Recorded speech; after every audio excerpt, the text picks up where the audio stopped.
Welcome to another episode of the Plant.Body.Soul podcast. And we are sitting here today with Jennie Witt. We're really excited to talk to you about the Private Underground Music Association. And if we can dive right into that. First, I'd love to hear more about you and your journey. What got you here, where you're sitting right now today? Okay. What got me here, first of all, hello. Thank you guys for having me. I'm really excited to be here. Good to have you. I've been, overdosing on your podcast lately, so in a good way. Thank you. We love that you're a part of our community now. Thank you. Yeah. Thank you. I guess the most direct way of what got me here is I was sort of wild in my 20s, traveling Europe, doing my thing, moved to California because why not, and had no money, no job, and I got a job in a crystal shop and a spiritual bookstore. And I was there, and the owner of the store, after the event planner left, came to me and said, it just keeps coming up to me that I'm supposed to ask you if you want to do the events here. And so then for the next few years, I was the event coordinator, and we became the #1 spiritual center in Los Angeles, and major book signings and conferences and all of these cool events. And I got really woo, like super woo.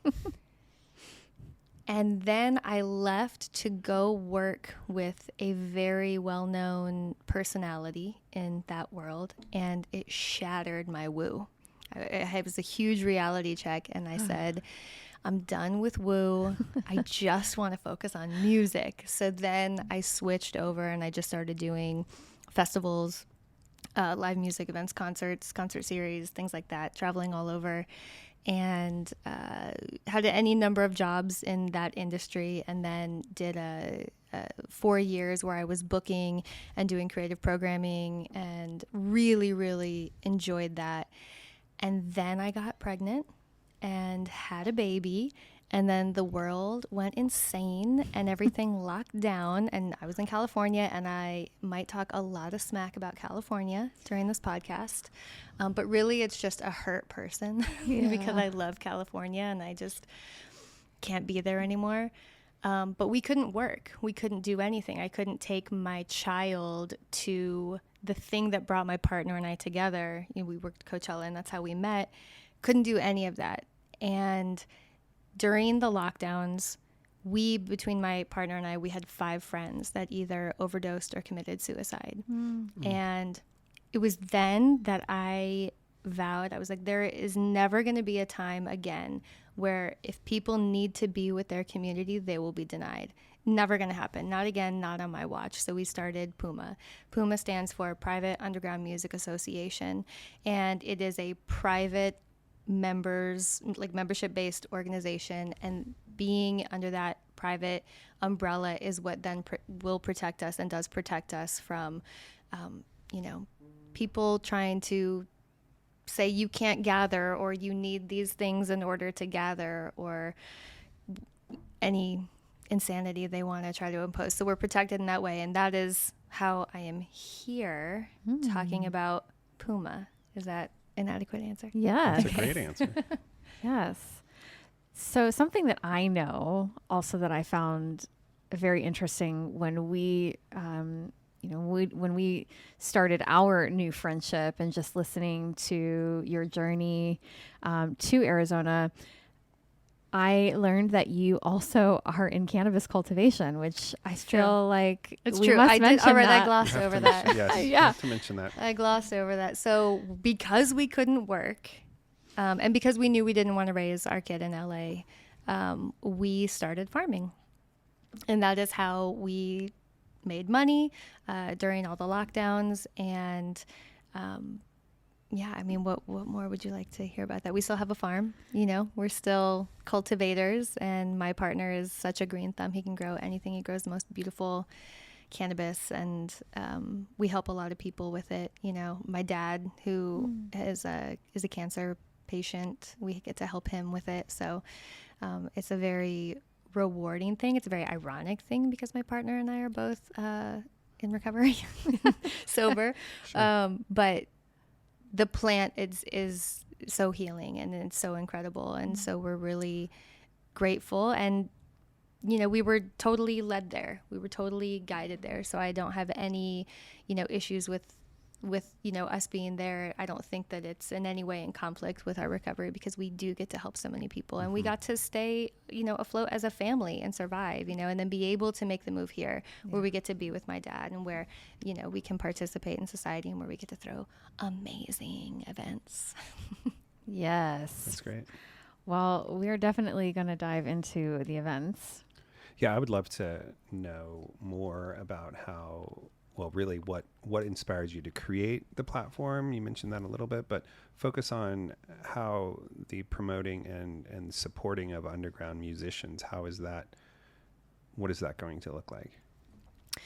When we think about private underground music association, the underground doesn't necessarily refer to the musicians, although that is important, and it's a huge part of my life, scouting talent. So I'll talk about that in a second.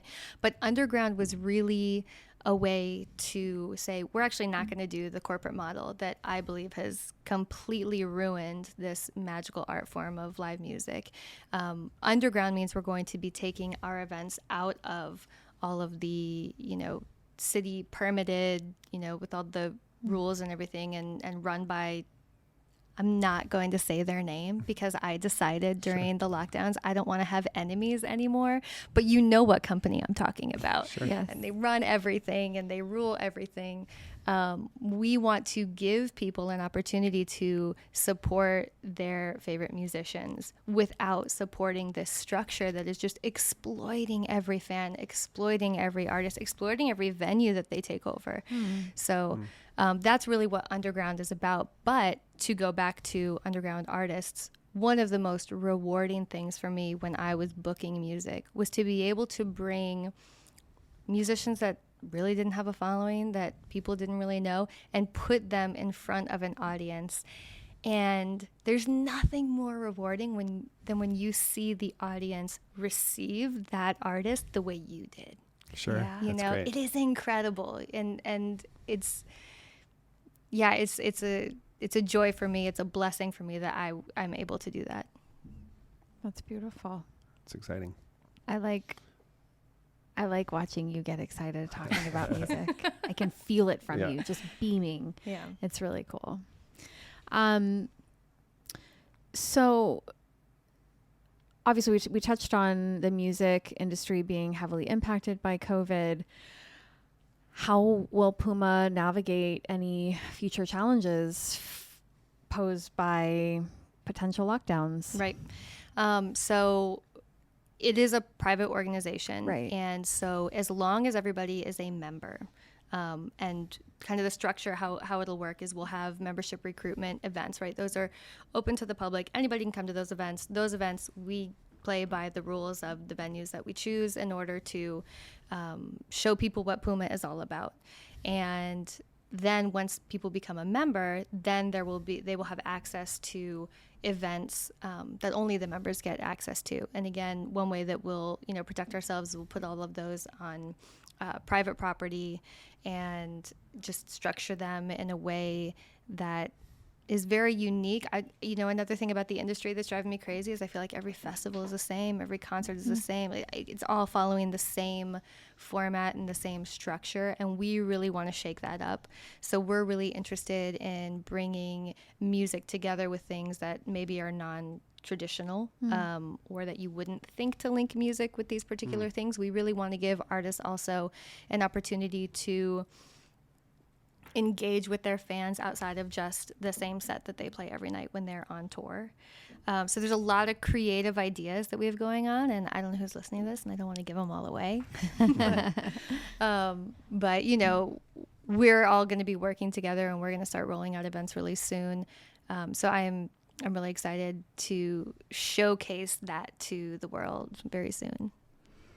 We can't wait. Yeah. Yeah, I'm ready. Yeah. Here with my popcorn.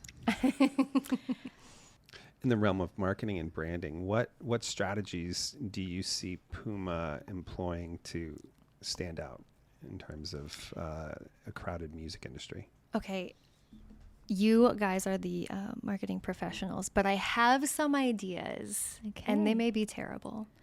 But does anybody here watch UFC fighting? Oh, yes. Mm-hmm. Yes. Yeah, for Okay, sure. do you know how they do those videos leading up to the fight where they talk about each fighter and like their whole story and everything? Yeah. Yeah, I want to do that for events. Great. Like I want to send those kinds of videos out to our fans and to the public to create hype about who are these musicians? What are their stories? Where is this land? Like who owns this land? Like how is this even coming together? You know, I think, and there's so many events out there. I mean, it's exciting, and I'm starting to see a lot of smaller event companies kind of pop up, which is really exciting, and I get really inspired by that because there's no limit on creativity, and we're all inspired by different ideas from each other, you know. So I say bring it, you know, like the more the merrier. Let's keep creating incredible things.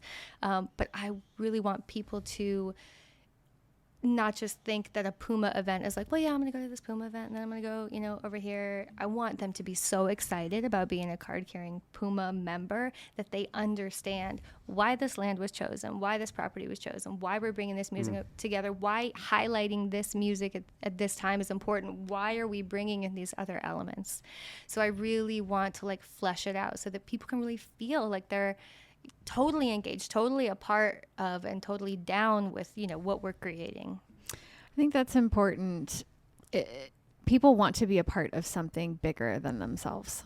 I mean, that's connection to God, or connection to spirit, connection to a greater mission, a purpose. And I think if you can provide that type of connection and feeling like you're a part of that something special, you're on the right track. So I believe that too. Just given, I think, the history of, you know, where you came from, you know, in festivals and Wanderlust, we should say Wanderlust. So, you know, you understand how to create some pretty incredible experiences. So yeah, what's next? I can't wait. Is that the question? What's next?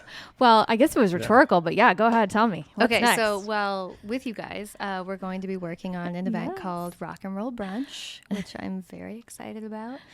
The idea is to marry foodie culture with obviously rock and roll culture and have a rock and roll flea market there. We haven't completely settled on the time of day. Rock and Roll Brunch, the name gives us a lot of flexibility. We can have it at any time of the day. You know, I'm really excited to be here in Phoenix. We moved here not that long ago, and I'm a rocker, totally. And my partner's a rocker, and my kid loves metal. And, you know, there is a rock culture here that I am so excited to be a part of again, because it was hard to find when I was in California. Not that it didn't exist, but you know, there's a lot of other types of music that's popular, and so I'm really excited for Rock and Roll Brunch, and I think there's a renaissance happening with rock and roll a little bit. Coming back? Yeah, I think so. I'm hearing more guitar music. Yeah, musicians. Yeah. I mean, not to say that DJs aren't musicians, but instruments in terms of guitar, bass. Well, drums. and as I told you guys, I mean, I love to dance, so we're definitely going to have a dance element. We're just going to find ways to incorporate live musicians with the DJs, you know, that's great. and create something really special. So how would you create that lineup for Puma event? What factors do you consider when you're selecting artists to perform, themes? Share a little bit about that process. When I was booking, one of the hardest things for me, because I'm so feeling, like I'm such a feeling person. And so for me, the number one thing is like, how did I feel when I saw this act? Let's get them. And in the business, in the industry, there's a lot to consider. It's who's popular right now, who's going to sell tickets, who's touring, you know, are you going to be able to get them at a discount because they're already routed through here? Are you going to have to pay more because they're all at home with their families? And it was really hard for me to not be able to always go after the artist that really made me feel incredible and do this because it was, you know, more convenient. Puma is mine. So, and I have a partner, I should mention him. His name is Noah. He lives in Ashland, Oregon. But I guess just accepting those limitations is something that I struggle with. I mean, we have an event idea that focuses on, you know, a celebration of Texas guitar music, which is like going to be insane. I mean, it's just, there is so much incredible guitar music that has come out of Texas in its history and currently, and I cannot wait to dive into that, you know, and just the history of it, and then teach everybody that. I don't know if you guys have had the honor of going to a music event where you're so into the artist and everybody there is so into the artist and you just geek out. Oh yeah. Last weekend, this weekend, seeing Dead and Company. Exactly. Final Grateful Dead show. I want every Puma event to feel like that family reunion where everybody that's next to you, if they're not just discovering this artist for the first time, they know the last 4 bands they were in. They know how many people they married. They know everything about this artist because these are like fans. Super fans. fans. Yeah. Super fans. I want to cultivate that. So we heard about your transition to cannabis cultivation during the pandemic. Do you foresee this element becoming any part of the experiences that you're doing with Puma in terms of cannabis and music? Yes, it is already, not officially, right? Most every musician I know, you know, uses cannabis. It's the muse. It's the muse. Yes, exactly. So, and, you know, we have band friends that, you know, we are able to give our cannabis to and provide them with that. And it's really fun to know that, you know, what we grew is like inspiring what they're creating on stage. Sure. It's, you know, making 1,000 people dance. Love that. But I think there's an obvious marriage between, you know, music and cannabis, and especially rock and roll. And it's actually something that I haven't seen at a lot of rock and roll events. Rock and roll seems to be really focused on alcohol, you know, bread and butter, make your money. I get it. But I think that it's just so obvious that cannabis is a part of all of it. And so definitely there's going to be a cannabis presence at the events, you know, where people can explore that thing that's already happening, but I guess nobody's talking about. We're going to talk about it now. Well, it's just nice to provide another alternative to alcohol for, you know, somebody like myself that I don't really drink that much. You know, occasionally there might be a mezcal or a tequila involved, but really it's very infrequent. So I would, you know, if I'm not in sobriety at those points in my life, also fair to mention, I would definitely partake in cannabis before. And culture's moving that way. Right. I mean, mocktail bars are popping up and they're super popular. You know, a lot of people, drinking is not as popular, I guess, today as I think it's been in, you know, our national global history. Right. I think that rock concerts in the 80s had a different feel. Yes. Yeah. There was a big news yesterday that the first microbrewery in the United States, Anchor Steam, is closing after 127 years. Wow. That is, I think, an indicator of alcohol. A transition. Yeah. Competition, alcohol, the economy, but kind of sad, actually. I liked Anchor Steam. It's interesting, though, just to get a little woo. It'll be really interesting to see, you know, how vibrationally things shift as we culturally make a change from, you know, the vibration of alcohol to the vibration of something else. Absolutely. Yes, indeed. You know, music is cannabis is such a perfect product or experience to pair with your music event or festival. I know I have never gone into a festival with a weed pen or an edible ever.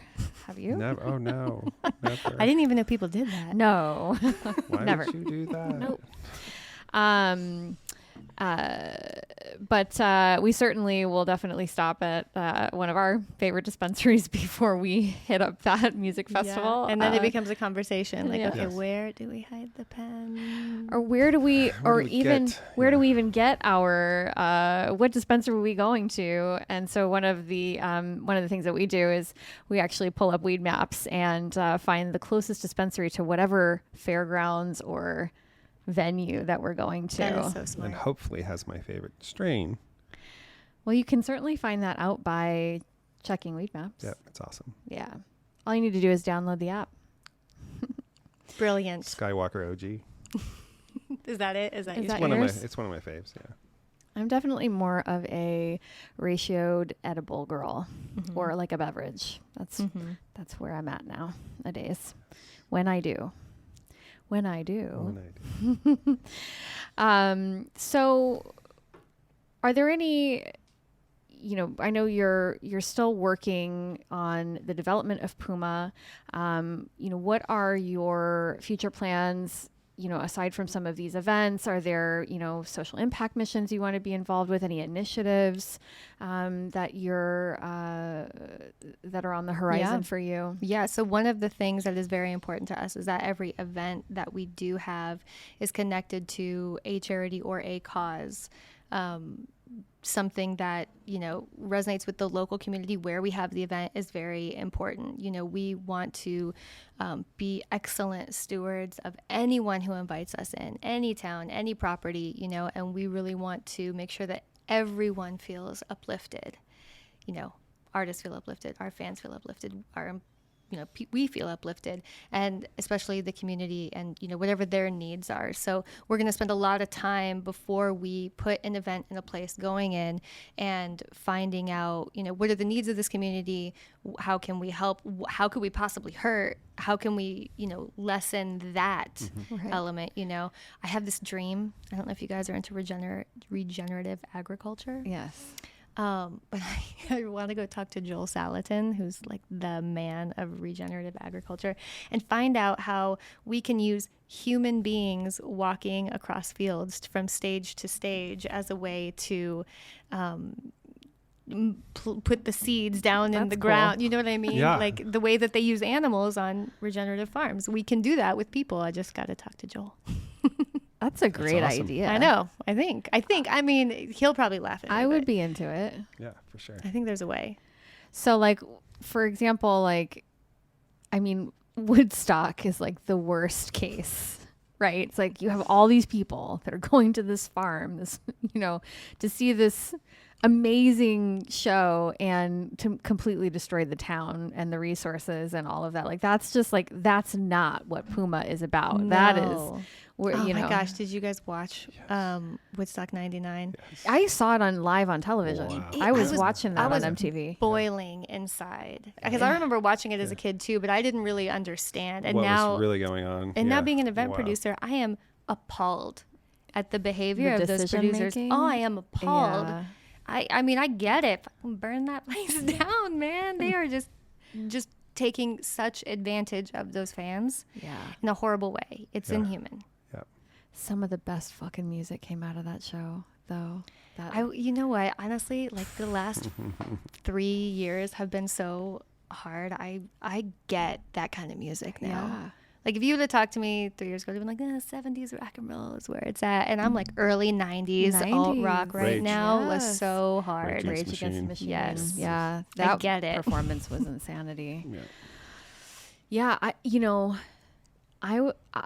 Some of the music that was being produced coming out of the pandemic was fucking incredible. Like all of this creative, like Tell me who, because there were also some equally lame albums that came out where I'm like, really? You had all this time and this is what you What you came up made. with? I guess for me, it's not like your live music, but for me, it was like some of the DJs that I love, like the tracks they came out with, the full albums, or like just some of the mixes, like the thought, the layers, the like venturing off into uncharted territory with new sounds and new ideas. And it took me on journeys. And so like I could feel that, you know, maybe it's different for live musicians, but you know, I think they tour as much as DJs do. And when you're touring a lot and moving a lot, and you're probably really tired and you're probably taxed, and the creative energy is definitely not as vibrant. So when you are, and that's a fact energetically.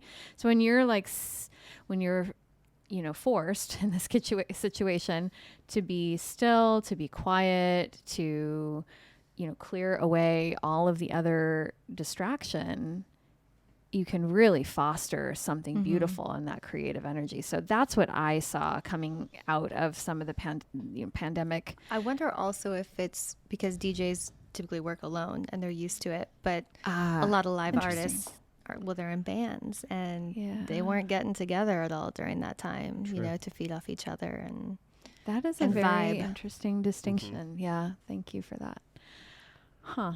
Although I will say Heavy Load Blues by Government Mule was an incredible album. Heavy Load Blues by Government Mule. Okay. That came out of the lockdowns. There were good ones. Don't get me wrong. There were good ones.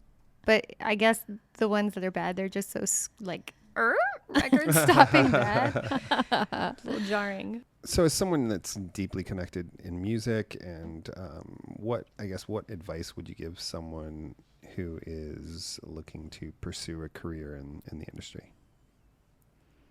In the event industry? Yeah, music. Or in the music industry? As a music musician? festival, musician. Event, really anything, I suppose. I mean, it seems like you've been connected on all sides. Here's one thing that's happening that is very sad. Because of the company I will not name, and their complete monopoly over everything, wages have been pushed way down. Oh, that sucks. The grunt workers, you know, they do not get paid, and they get totally exploited. I'm going to say that over and over and over again. This company just exploits. And so many good people, friends of mine in the industry, are done. Yeah. They're just completely done. You know, they're burned out. And it's a tragedy to me because these are our people. Like, we all decided to do this because we love live music. We love dancing. You know, we love being together. And I mean, I have friends who are like, I can't even go to concerts anymore. That is heartbreaking, you know? So if you're just getting into the industry, I know it's so hard because you're anxious and you want to do it, but it's like, don't take an unpaid internship. I would tell that to anybody because I think too many companies are exploiting that, and they say you're going to learn something. But what that does is that sets you up for a belief system of, in order to get, you know, what I want, I have to give all of myself. And we have to stop doing that as a society, and we have to stop expecting that of young people, you know, and telling them that their time isn't worth anything, you know, when they're giving you the majority of their working hours during the day. You know, we need to treat people like they are worth something, especially as AI comes around. You know, it's inevitable, and jobs are going to be moved to that form. And then what? If we've set up a world where like people don't mean anything, their time doesn't mean anything, we don't value them, you know, what is that going to lead to? So it's going to be really hard. Stand firm. But I truly believe, and I'm so happy I can work this into this, because this is a quote that I always come back to. I don't know where I heard it, but when you take one step towards God, God takes 2 steps towards you. But you can apply that to anything, right? Like, if you take 1 step towards something that you want, toward your dream, toward your vision, it's coming your way. You have to know it. You have to like keep that within you, and it will be realized. So if you want to get in the industry and you're getting offered some lame wages, you know, to do something, and at first you probably won't even know that it's lame. You're going to be like, oh my gosh, I get to drive around the artist, and it's going to be super exciting. 2 years in, you're going to be rolling your eyes, and just stand your ground. Remember why you're doing this, and just know that there are people out here, what we're trying to do, and I know that there are other companies, other organizations that are trying to do it. there's a vibrational shift that's happening, and you are going to find the place that values you. You have to value yourself. And if you're giving yourself away, you're just going to be taken advantage of. That is great advice. I was that person for a long time. Sounds like you knew what you were talking about. Yeah. From experience. Yeah. Yep. Yeah. I know there's definitely other organizations in music that also don't take care of their people as well as they could for the amount of money they're making. Man, I have a buddy who just moved to Nashville. And I didn't know this about Nashville, but he said that unless you're a national touring act, nobody pays you to play in their venue. So you have to play for free? For tips. For tips. Nashville. Wow. One of the #1 music cities. People, I mean, that city is jumping right now. You don't have enough money to pay your musicians? They're bringing people to you. Wow. It infuriates me. Wow. That's the bachelorette capital of the world. Did you know that? It is, yeah. Why do you know that? Because Scottsdale's #2. Exactly. You just had to know who #1 was, huh? I don't know why I know this. We were in Nashville recently, and you just would see trolley after trolley of bachelorette parties. And I think that in Nashville specifically, they have a platform for people to tour through there and see live music, and people will come either way, and so it feels like you're dispensable. A little bit. Somebody will That's the replace perfect you. word. For Yeah, sure. you're dispensable. It doesn't feel good. No. it's not good. Especially for like something that comes from the heart and you're so passionate about, and you probably spent so much time, effort, energy, like it's your soul, and it's just like, you can play for tips, and if you don't want to do it, then somebody else will fill your spot. Exactly. Bye. Yeah. Ugh, that doesn't I know, feel icky, good. right? That's really icky. I know. Is what are your thoughts on Austin? I mean, Austin's another big music capital. It is. I was there recently. It's such a great city, also poppin', very hot place to move. Very right happening. now. Lots of Californians are moving to Austin right now. Yep. I hope they don't fuck it up. Sorry. I guess for me, when I can say this and as look, I can say this as a Californian formerly. right, so. a lot of Californians. Just to be clear, I'm from the Midwest, but I was in California for a long time. A lot of Californians are moving to Phoenix as well, so Yes, it's they are. ironic that I'm complaining about that being here. But I don't necessarily want to move somewhere and be surrounded by the place I just left. If I go somewhere, I've done a lot of traveling in my life, and when I go somewhere, I want to know that culture. I want to know those people. I want to learn that thing. We have a huge migration happening right now. People are moving all over the place based on their values. So it'll be interesting to see, what the different cities are like after the dust settles, because a lot of people are moving around right now. So, but Austin, we took Wesley, he's going to be 4 at the end of this month. He was 2, and we took him to an all ages concert at night, and he got to see Larkin Poe. I mean, it was amazing, and he loved it. I love that about Austin. And one of the things Puma really wants to do is make it so that you don't have to choose between your family and your fun. We want to make sure that we have something there. If you need to bring your kids, if you want to bring your kids, if your kids love music, we want to help you foster that within them. We're going to have, things for the children to do, whether it be kids entertainment or, some sort of child care, so that, you can enjoy the show. I think that's one of the hardest things being a new parent, is that a lot of times you can't go to the things that inspire your soul and make you feel like you again because you have a kid, and this consideration hasn't been made. But Austin, they do that so well. That's cool. Your kids, there's great. a playground everywhere, man. You bring your family everywhere. There's no distinction, and that's a really awesome thing about it. I haven't noticed that because I don't have children. So I think it's only something you would notice if you have a kid. Like, Right. it's accessible for me and my family. But it's very progressive. I'm continuously impressed every time I go there. Yeah, there's a lot of really cool, just the food, the music, the community, very friendly, and very outdoorsy with that lovely river running through it. So yeah. Yeah.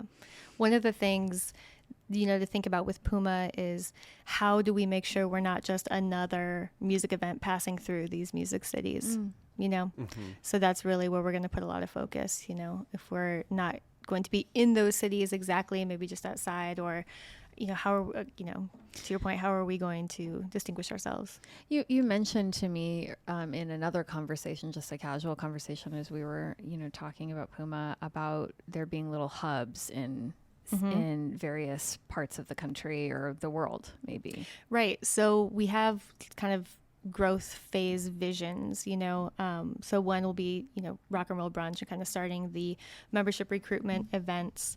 And then having, big festivals that happen nationally. And then from there, having rock and roll brunch in Phoenix, having rock and roll brunch in Nashville, having rock and roll brunch in Tucson, and building the communities out there. And then from there, we want to have brick and mortar social clubs in these different markets, so that if you are a Puma member and you're traveling through, you can stay on the property. You can bring your family. We will have smaller events that happen there that the community can come together. It's just another resource for you to have, where we bring the music to you, and pair it with culinary experiences, or whatever. Let's say you want to host a party and you are a member, we can make that happen. So we want it to be a family. Cool. We want every Puma event to feel like a family reunion, but like family that you like. Yeah. Not the ones that you don't want to be around. Yeah. Just the good ones. Just the good ones. Sounds like fun. I'm in. That's awesome. You're a cool woman, and Thanks. We're really glad to know you. Thanks for being our new friends here in Arizona. Now that you're here, we're grateful that you're in our community, and we look forward to working with you and Puma. Where can everyone that's listening find you right now? So we have a website, PumaMusicLive.com. It's going to be reworked, so I would give it a month before you check it out. We have an Instagram page, which is filled with pictures that my partner has taken at live shows. He is a amazing music photographer. That's where we're at right now. Awesome. Okay, beautiful.